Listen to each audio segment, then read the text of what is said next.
Bakit nga ba matagal ka na sa pagtitindahan pero hindi mo nararamdaman nang yung tindahan ay umaangat?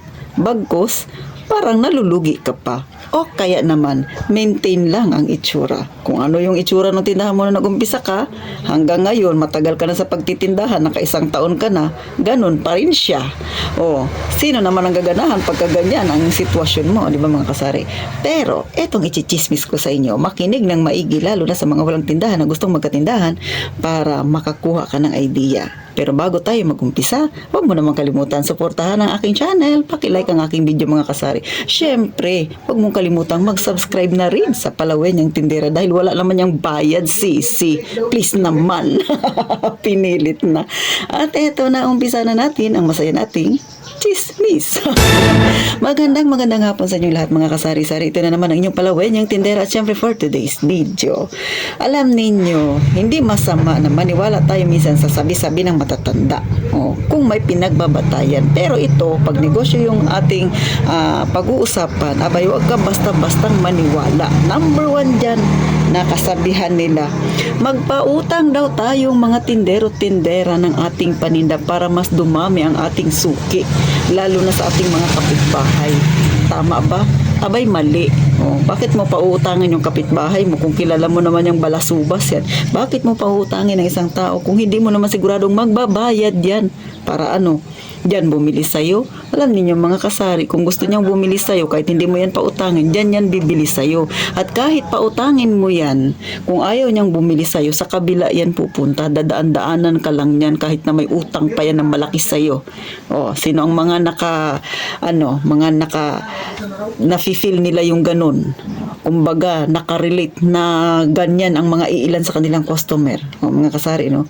Ay, hindi ako namamahian ng tao. Mag-real talk tayo, magkwentuhan tayo ukol sa ganitong sitwasyon natin mga kasari. Kung ikaw gusto mong lumagwang yung tindahan, huwag kang maniwala sa ganong mga sabi-sabi kasi hindi yan totoo. Kagaya ako mga kasari, bakit ako? Wala naman akong pinapautang. Maliban siyempre sa nanay ko at saka sa hipag ko. The rest mga kapitbahay dito, wala akong pinapautang. Bakit? Naranasan ko na yan dati. Nagpautang ako pero iniwan akong luhaan kasi hindi nagbayad, hindi na nagpakita, tuluyan nang nawala. Kaya mga kasari, sa aking experience, ganun. Sinasabi ko to sa inyo based on my experience. Pero kung ikaw, matigas ang ulo mo, gusto mo talagang subukan, di sumigi ka para mapatunayan mong totoo yung sinasabi ni Ate Tintin. At syempre, hindi lang ako ang nagsasabi niyan. Halos lahat ng mga tindero-tinderang tumagal na sa pagtitinda, yan din ang sasabihin sa'yo. Huwag kang magpapauto sa mga taong nagsasabi ng ganun. Pautangin mo yan kasi para maraming kakilala yan para dyan bumili sa'yo. Naku, huwag ka maniwala doon. Walang ganun mga kasari. Next, number 2 mga kasari. Ano pa yung mga nasa isip mo na hindi dapat na gawin sa tindahan? Huwag mong paniwalaan. Mas mag-ipon daw tayo kesa magdagdag ng paninda. Well, depende naman yan sa inyo. Pero ito mga kasari, mas maganda pa rin na kapag nag-uumpisa ka, yung pera na kinita ng yung tindahan, ibili ng paninda ng iba pang mga produkto na makakatulong sa'yo. Kasi ako, katulad sa akin mga kasari, kung napapansin ninyo, di ba marami ng laman ng tindahan na titintin, pero ang tindahan ko ay maliit lang.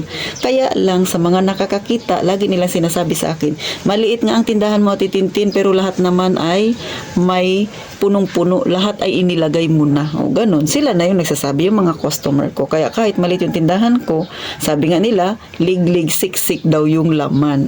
Kasi hindi ako basta lang nag-ipon. Hindi ko sinasabing masama ang mag-ipon.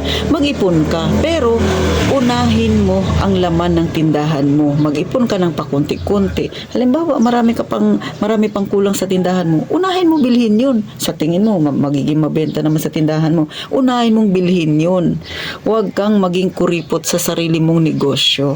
Hindi masama ang mag-ipon. Pero kapag nag-ipon ka kasi, katulad niyan, pera yung iipunin mo, hindi naman yan tumutubo. Pero kung paninda ang ipunin mo, lalo na fast moving pa yan, sigurado ako, mas lalaki ang magiging ipon mo. At syempre, mas lalaki ang magiging benta mo. Mas makakatulong yang iyong negosyo sa iyo. Hanggang dito na lang sa titintin. Sana kahit paano mga kasari, nakakuha kayo ng kaunting idea. Simple man itong pinag-uusapan natin. Pero, alam niyo mga kasari, kung kayo nagbabalak na magtindahan, ganun talaga yung dapat. Huwag mo nang mag-ipon. mag-ipon. Sikapin mo ng palaguin, paramihin ang paninda, bilhin ang lahat ng dapat na bilhin na pwedeng itinda, lalo na ngayon mga kasari. Mahirap ang buhay, lalo na tumaas ang gasolina. So huwag ka basta-basta mag-ipon-ipon ng pera dyan, sisi, na hindi naman makakatulong sa'yo. Although, ang pera ay, syempre, gusto natin mag-ipon talaga, no?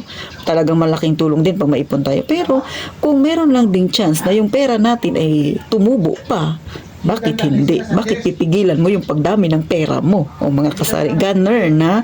Kaya, ibili ng paninda, magdagdag pa ng maraming paninda, para pag humanap si customer ng mga ibang bagay na pwede niyang mabili sa tindahan mo, meron kang mai-offer sa kanya. Paano nakakuha ka ba ng kaunting idea mga kasari? Hanggang dito na lang inyong palaway niyang tindera. Magkita tayo sa sunod na vlog na titintin. At gaya nga ng palagi kung sinasabi, mag-iingat tayong palagi, mga kasari.